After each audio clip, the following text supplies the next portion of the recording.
এই ছেলেটি দড়িটি খুব শক্ত করে গাড়ির সাথে বেঁধে দিল।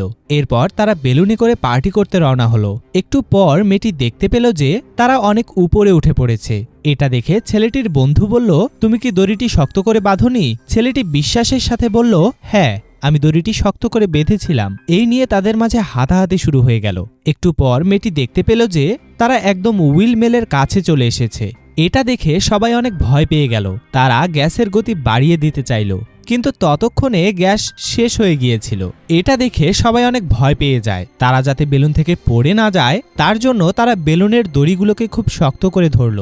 একটু পর হুইল মেলের ফ্যান লেগে তাদের বেলুনের একটি দড়ি ছিঁড়ে গেল। এতে একজন নিচে পড়ে গেল এবং অন্যজন অনেক আহত হলো। এটা দেখে মেয়েটি তার শরীর থেকে কাপড়টি খুলে ছেলেটির আহত স্থানে বেঁধে দেয়। ওইদিকে নিচে পড়ে যাওয়া ছেলেটা তখনও আকাশে দড়ি ধরে ঝুলছিল। এটা দেখে তারা সাহায্যের জন্য হাত বাড়িয়ে দেয়, কিন্তু তখনই ছেলেটা নিচে পড়ে যায়। এটা দেখে মেয়ে দুটি কান্না করতে থাকে। এখন শুধু তারা দুইজন সুস্থ ছিল। বেলুনটি ভাসতে ভাসতে সমুদ্রের মাঝে এসে পড়ল।